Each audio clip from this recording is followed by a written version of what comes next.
오늘 하나님의 말씀은 요한복음 8장 1절에서 11절까지에 있는 말씀입니다.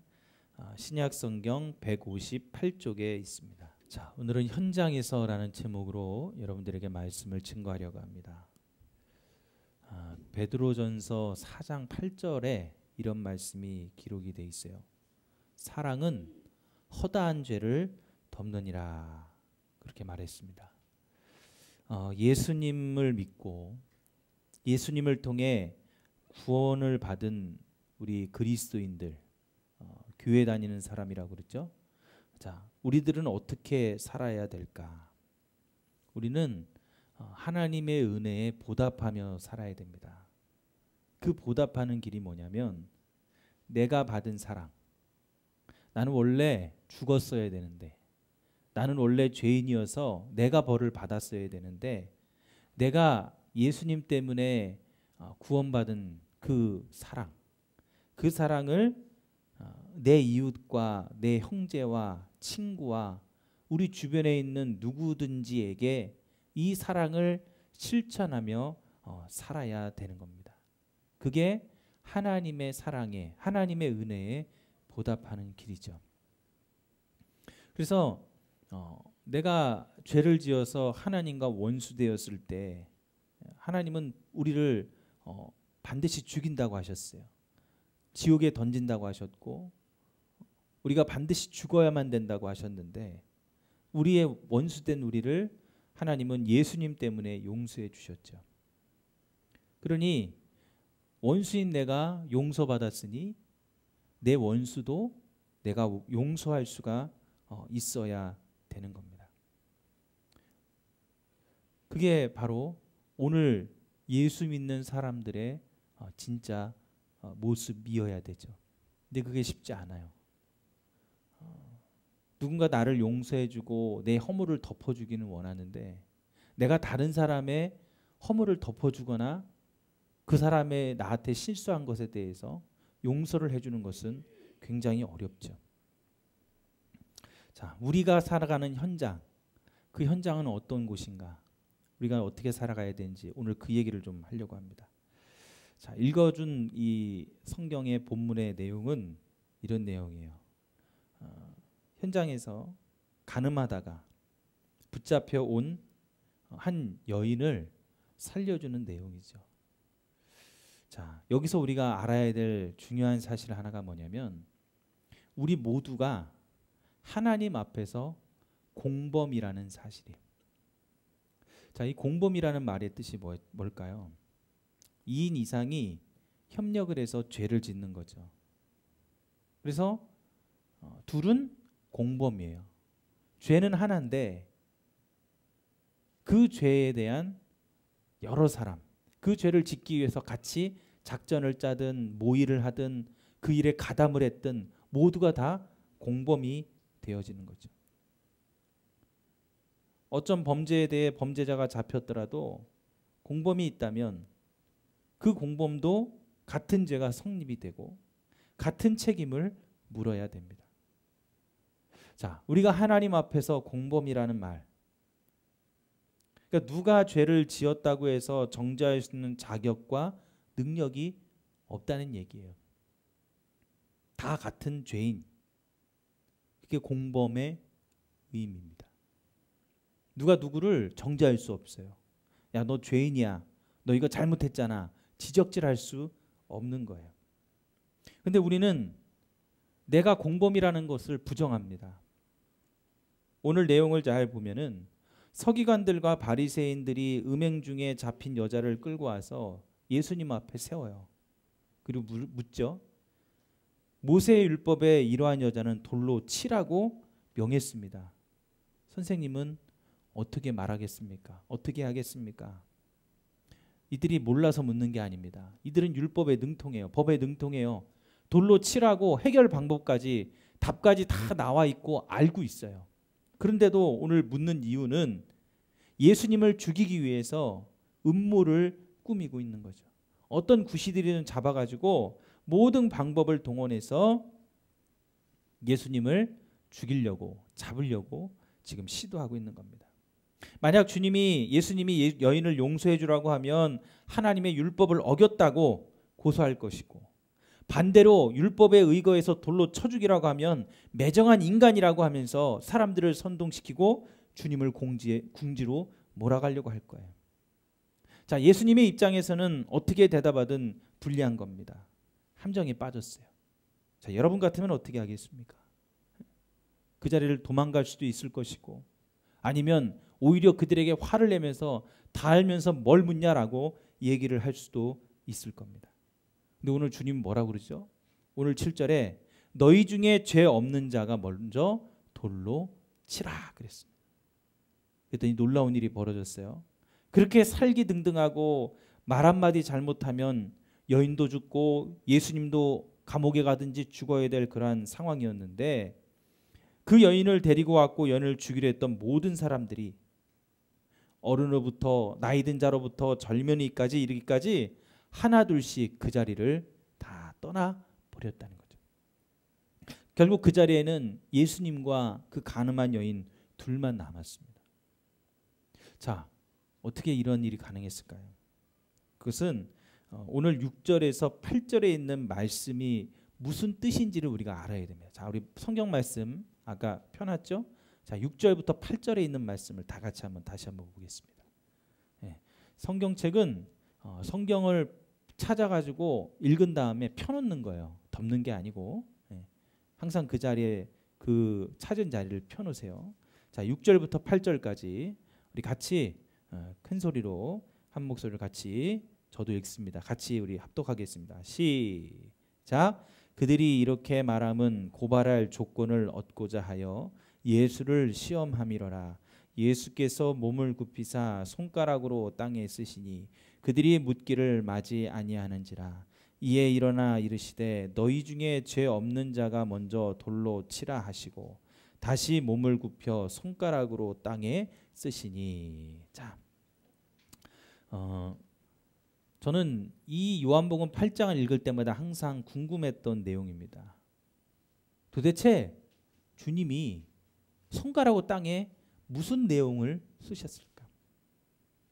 물론 이것은 굉장히 논란이 많아요. 주장이 다 달라요.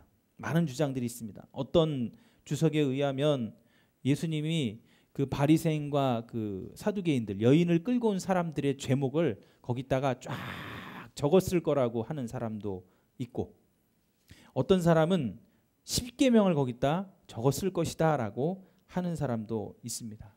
그래서 그 율법을 그들이 본무로 인해서 죄를 깨닫게 했을 거다. 근데 어떤 주장은 그건 모른다. 단지 이 본문을 보는 사람마다 다 다른 거죠. 어떤 사람은 그냥 거기에다가 쓰는 신용만 했을 것이다. 그 사람들에게 어떤 제스처를 취하기 위해서 그렇게 행동을 했을 것이다 라고 주장하는 사람도 있습니다. 근데 저는 이 본문을 가만히 들여다보면서 좀 다른 생각이 있었어요. 예수님께서 땅에 어떤 글을 썼는지 성경에 기록되어 있지 않고 또 이것을 정확하게 얘기할 수 있는 근거나 자료도 없으나 이것을 다른 각도에서 보면은 어떨까? 예수님이 땅에 쓰신 글, 그 내용에 대한 것보다, 그 내용이 궁금하지만 그것보다 예수님이 왜 이런 태도를 보이셨을까? 여러분, 누가 질문을 하면 그것에 대해서 대답을 하든지 아니면 화를 내든지 아니면 도망을 가든지 해야 되는데, 예수님은 그들이 질문했는데 갑자기 아무 말도 없이 땅에 손가락으로 뭘 쓰셨단 말이에요. 어떻게 보면 무시하는 행동 아니에요? 여러분들도 누가 야, 너 이거 뭐 할 거야? 라고 얘기했는데 아무 대답도 없이 자기 일 하면은 어떤 느낌을 들어요? 무시받는 느낌이 들지 않아요? 얘 뭐 하는 거야? 나 누구랑 얘기하지? 뭐 이런 생각이 들잖아요. 예수님도 행동도 그와 마찬가지였다는 거죠. 그들에게 어떻게 보였을까? 분명히 예수님이 하는 행동이 어떤 의미가 있는데 도대체 왜 예수님은 이런 행동을 하셨을까? 자, 오늘 본문의 그 뒤 배경을 보면은 우리가 좀 알 수 있어요. 주님은 지금 이 일이 일어나기 전에 어떤 상황이었냐면 아침에 성전에 들어가고 계셨어요. 이 성전 안에 들어가서 계신 거예요. 지금 성전 안이에요. 성전 안, 지금 우리처럼 예배당 안에 들어와 있듯이 성전 안에 들어와 계셨어요. 그리고 주님이 성전에 들어서자 많은 사람들이 몰려옵니다. 예수님의 가르침을, 설교를 듣고 싶어서. 그리고 주님이 앉으셔서 모인 자들을 가르치고 계셨어요. 아마 성전의 어느 한 곳에서 사람들이 잘 보이는 곳에 모여 있었겠죠. 그곳에서도 땅에 글자를 쓸 수 있는 곳이 있었을 것이고 땅바닥에 앉아서 사람들을 가르치고 계셨습니다. 이때 가늠하다가 현장에서 붙잡힌 여인을 바리새인과 서기관들이 막 끌고 오는 거예요. 막 난리를 치면서 야 비켜 비켜 비켜 그러면서 예수님 앞에 그 여인을 갖다가 땅에 패대기 쳤을 거예요. 데리고 왔습니다. 지금 예수님이 어디 있다고요? 성전 안에 있다고. 지금 바깥에 길바닥에 있는 게 아니에요. 근데 그 성전 안으로 죄를 지은 여인을 데리고 들어왔어요. 여러분, 우리는 지금 예수님으로 말미암아 이 성전 안에 누구든지 들어올 수 있지만 이때 당시에만 해도 성전에는 유대인들만 들어갔어요. 이방인들은 못 들어가요. 더군다나 죄인은 말할 것도 없어요. 지금 바리새인과 서기관들은 율법을 어기고 있었어요. 죄인을 성전 안으로 끌고 들어온 거예요. 자, 그렇게 해서 끌고 들어와서 많은 그 예수님의 가르침을 받는 사람들을 물리고 예수님에게 그 여인을 패대기 치고 물어요. 모세의 율법에 이 여자를 돌로 치라고 했습니다. 선생님은 어떻게 하겠습니까? 보통 때 같으면 주님께서 쳐다보면서 대답을 하시든지 하나님의 말씀을 딱 선포하시면서 호통을 치고 꾸짖든지 해야 될 텐데 대답은커녕 쳐다보지도 않았어요. 질문을 듣지도 않으시고 눈도 마주치지 않으셨습니다.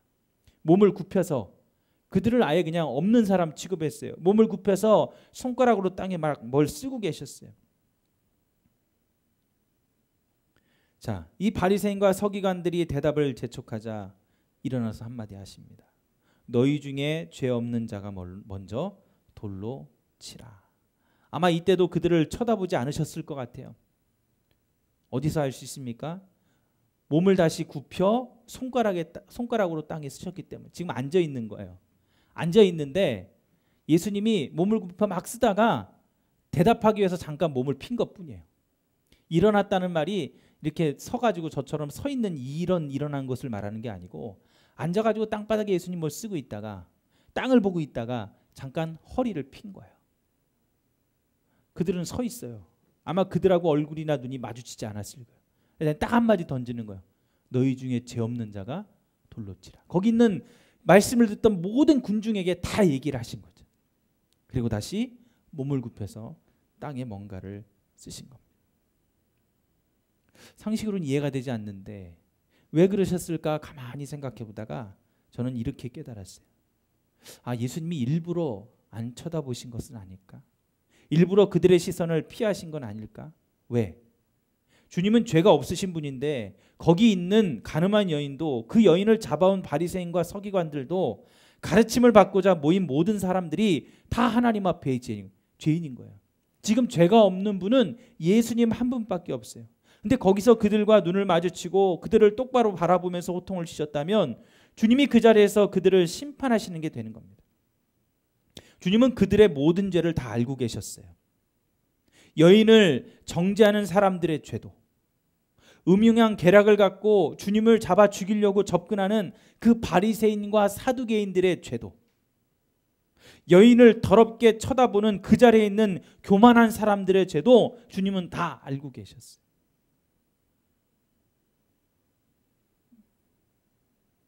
예수님은 다 알고 있는 거예요. 근데 만약에 예수님이 그들과 눈을 마주쳤다면, 거긴 지금 다 죄인이거든요. 다 공범이란 말이에요. 그들과 눈을 마주쳤다면 그들이 어떻게 했을까요? 이런 거죠. 제가 목사의 신분이죠. 가끔가다 길을 가다 보면은 서울에서도 그런 일이 있었어요. 성도들 중에 직분을 받고 신앙생활을 하고 교회에서 봉사를 하시는 분들인데 아직 이제 신앙이 믿음이 약하여 이 술이나 담배를 끊지 못하시는 분들이 있어요. 간혹 가다가 횡단보도에서 집사님이 담배를 피고 있는 것을 목격합니다. 그러면 제가 어떻게 하냐? 가서 인사할까요? 아유 집사님 안녕하세요. 막 연기 뿡뿡 뿜어내고 있는데 인사할 수 있을까요? 만약에 인사하면 어떻게 돼요? 그 집사님은 다시는 교회 나오지 못하는 거예요. 담배 피는 걸 목사님하고 딱 마주치는 그 순간 자기 죄가 드러나고 나하고 눈을 마주치는 순간 정죄가 되어 버리기 때문입니다. 저는 피해가요. 쑥 돌아서 가버려요. 안 마주치려고. 오늘 예수님도 그런 게 아니셨을까요? 그들의 모든 죄를 예수님은 다 알고 있어요. 아니 그 자리에 있는 모든 사람들도 자기들이 어떤 죄를 지었는지를 다 알고 있는 거예요.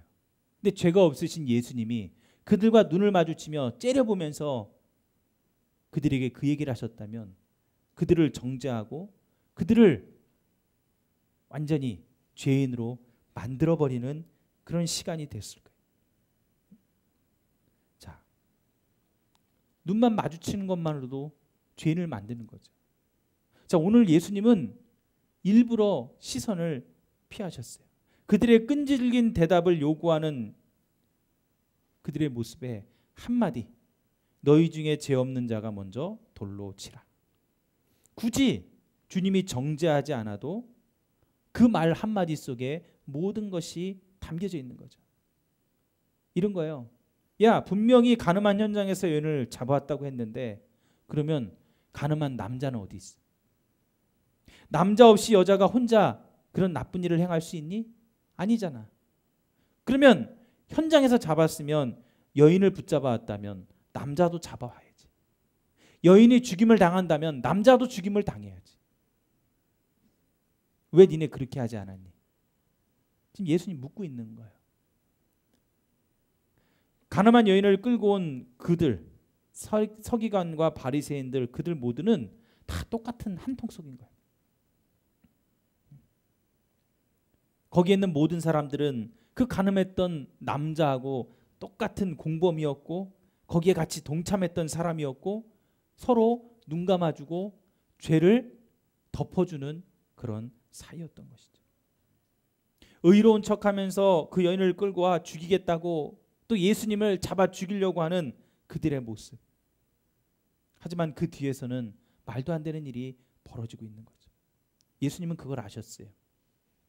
그들이 모두 다 똑같은 죄인이고 똑같은 일을 벌이고 있다는 것을 아셨습니다. 그래서 그들의 전곡을 찌른 거예요. 왜 남자는 두고 왔어? 같이 데리고 와야지. 너희 다 똑같은 공범 아니야? 똑같은 죄인 아니야? 너희들도 가늠했잖아. 여자 죽이고 싶어? 그러면 율법대로 하자. 너희도 다 돌에 맞아 죽어야 되는 거예요.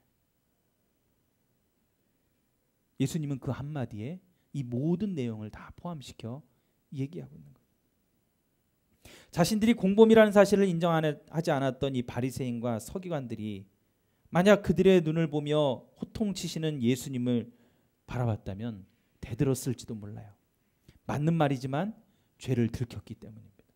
하지만 주님은 정죄하기 위해 이 땅에 오신 게 아니라고 했어요.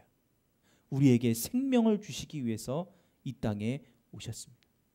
그래서 요한복음 10장 10절에 도둑이 오는 것은 도둑질하고 죽이고 멸망시키는 거지만 내가 온 것은, 예수님이 온 것은 양으로 생명을 얻게 하기 위해서 오셨다고 말씀하십니다.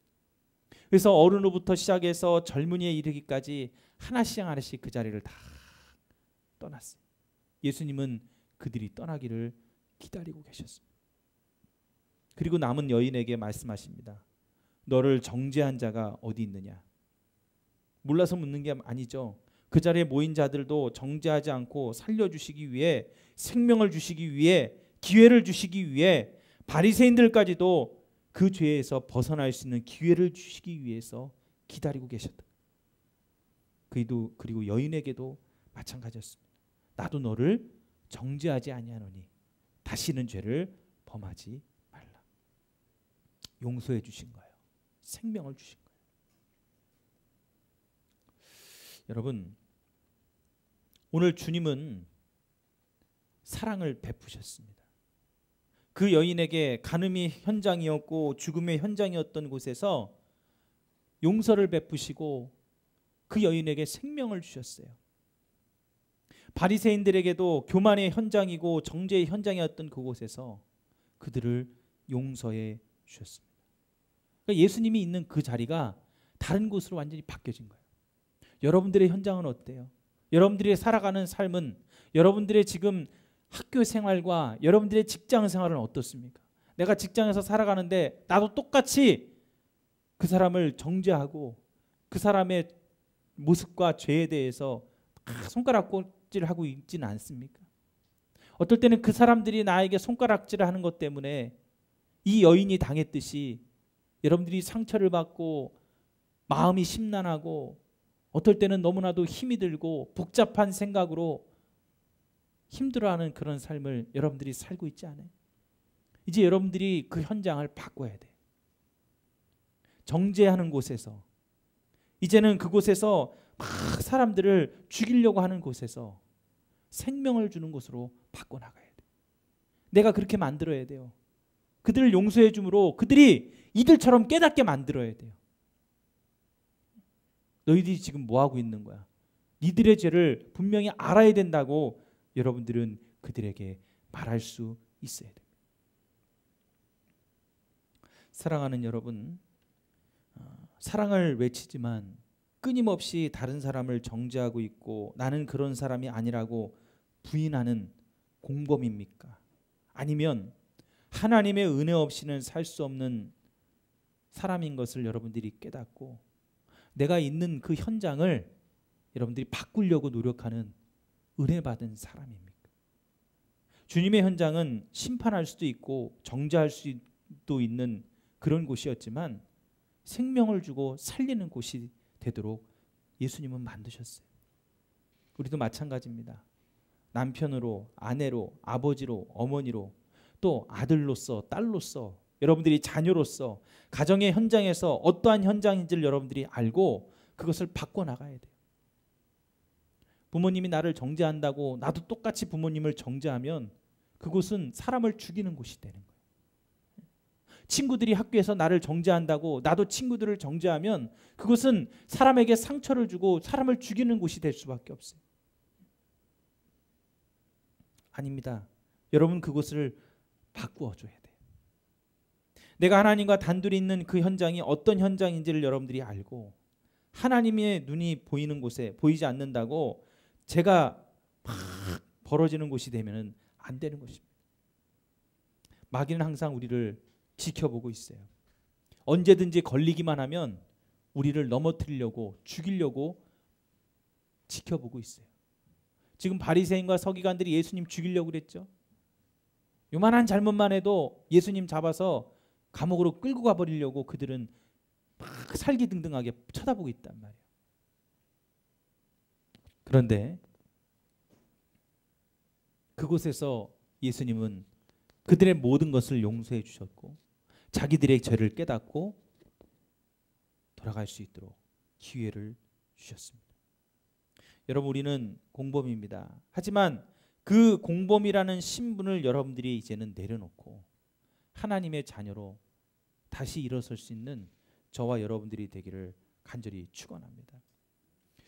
그 옛날 조영기 목사님이란 분이 지금은 돌아가셨죠. 그분의 간증이에요. 어느 날 이 목사님이 설교를 준비하고 있는데 갑자기 노크 소리가 나서 문을 열었어요. 그랬더니 어떤 스님이 꽃갈 모자를 쓰고 들어왔어요. 목사님이 근무하는 목양실에 들어온 겁니다. 깜짝 놀랐어요. 근데 목사님하고 부르길래 보니까 남자가 아니고 여자였어요.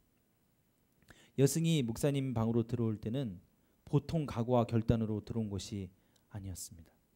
자, 이 여승이 목사님과 상담할 것이 있다고 온 겁니다. 그래서 왜 그러냐 물었더니 자기는 불교 대학을 졸업하고 인생의 허물을 느껴서 사찰에 들어가 10년을 하루같이 이제 돌을 닦아왔다는 거죠. 마음의 평안을 얻고 해탈을 해서 삶의 목표와 가치를 찾으려고 했는데 자기에게 치명적인 타격을 안겨주는 일이 벌어졌다는 거예요. 자기가 굉장히 존경하는 스님 한 분과 함께 저녁에 그 불전에 들어가서 돌을 닦고 있다가 그 스님이 이 여자 스님을 덮친 거예요. 간음을 한 거죠. 그래서 자기의 그 성폭행을 당해가지고 그걸 뺏겨버렸다. 천성을 뺏겨버렸다라고 이제 얘기를 하게 된 겁니다. 상담을 목사님한테 그렇게 한 거예요. 내가 하늘같이 받들고 있는 그분은 오랜 수도로 해탈을 했다는 분인데 해탈한 그분이 인간의 욕망에 사로잡혀서 짐승처럼 되어버린 겁니다. 그때부터 시작해서 자기는 타락하기 시작했고 많은 사람들에게 손가락질 당하고 상처를 받고 짓밟히게 되었다는 거죠. 그래서 자기는 그것이 운명이라고 생각을 해서 어쩔 수 없구나 하고 떠나려고 하는데 사람들 앞에서 그 위선의 죄를 하나씩 짓는 그런 모습을 자기가 보면서 내가 살아서 못하나 하고서 자살을 하려고 생각을 했다는 거죠. 그러다가 마지막으로 불교에서는 분명히 이런 안 좋은 일을 당해가지고 내가 죽으려고 하는데 혹시 기독교에서는 나를 건져줄 수 없나 해서 목사님을 찾아온 거예요. 그것도 그 당시에 가장 부흥이 되고 유명했던 조용기 목사님을 찾아갔던 거죠. 그래서 그 목사님은 일반 성도를 상담하듯이 얘기를 했습니다. 자매님, 우리는 다 죄를 짓고 불의하고 추악한 사람들입니다 하면서 얘기를 하는데 말을 자릅니다. 목사님, 그런 정도의 설교는 하지 마세요. 그러니까 이 여성이 처음에 말을 들어보니까 자기에게 설교하려는 것 같아서 안 들으려고 한 거죠. 저는 죄인 중에서도 무서운 죄를 지은 사람이고 목사님의 그 설교로 해결함을 받을 수 있는 죄인이 아닙니다. 딱 잘라서 얘기를 했어요. 그랬더니 목사님이 더 이상 얘기를 안 하고 그 자매를 데리고 나갔어요. 자기하고 호숫가로 가자는 거예요. 그래서 호숫가로 가가지고 돌 던지기를 하자고 그랬어요. 그 제안을 한 겁니다. 목사님은 작은 돌을 그리고 그 자매님은 좀 큰 돌을 손에 들고 목사님이 먼저 던졌어요. 자, 돌이 어떻게 돼요? 물속에 퐁당하고 빠졌어요. 자, 목사님 물어요. 어디 갔죠? 가라앉았습니다. 자, 이번에는 자매님이 던지세요. 자매님이 큰 돌을 갖다가 어렵게 확 던졌어요. 그러니까 붕덩하고 물은 조금 크게 일었지만 빠졌어요. 또 물어요. 어디로 갔죠? 가라앉았습니다. 맞습니다. 가라앉기는 작은 돌이나 큰 돌이나 차이가 없습니다. 큰 죄인도 지옥에 가고 작은 죄인도 지옥에 가는 것은 마찬가지입니다. 누구든지 예수님을 믿지 않으면 예수님이 없으면 지옥에 가는 거예요. 세상 사람들이 돌을 닦고 수양으로 도덕으로 머리털보다도 더 많은 죄를 내가 스스로 다 그것을 정결하게 하고 천국에 들어가려고 하는데 어떻게 천국에 들어갈 수 있습니까? 그건 불가능한 겁니다. 근데 우리는 할 수 없는데 독생자이신 예수님을 믿으면 가능합니다. 자매님, 시커먼 연탄에 불을 한번 붙여가지고 이게 다 타고 나면 하얀 재만 남습니다. 그럼 어떻게 돼요? 한번 탄 연탄은 다시 불을 붙이려고 해도 타지 않아요.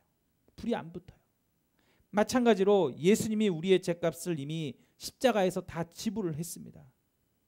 그러므로 예수님 안에 들어오면 누구든지 죄로 인해서 지옥불에 떨어지지 않는 거예요. 지옥에 불이 붙지 않습니다. 사단이 아무리 우리를 정죄하고 넘어뜨리려고 해도 지옥에 끌고 가려고 해도 끌고 갈 수가 없는 것이라고 말을 했어요.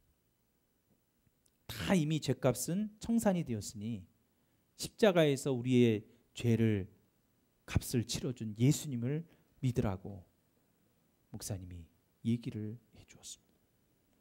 그래서 그제서야 바닥에 꿇고 엉엉 울며 통곡을 하기 시작했어요. 목사님이 안수해 주자 한참 후에 고개를 들더니 얼굴이 달라지기 시작했습니다. 예수님의 용서와 사랑을 받아들인 거예요. 그러면서 신앙생활을 시작하고 이분이 나중에 고향에 내려가서 하나님을 잘 섬기는 교사가 되었다는 그런 간증을 제가 들어본 일이 있어요. 여러분, 우리에게도 각자마다 다 현장이 있습니다. 여러분들은 어떤 현장에서 지금 살아가고 있습니까? 누군가가 나를 자꾸 지적하고 나를 정죄하고 나를 죄인이라고 자꾸 몰고 가는 그런 현장에 여러분들이 있어요.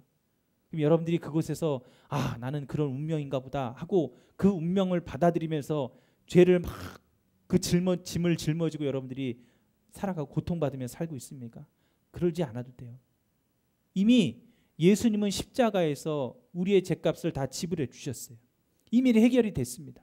여러분들이 그 예수님을 믿으면 여러분들도 그 죄에서 그 무거운 짐을 내려놓고 다 이제는 벗어날 수가 있는 거예요.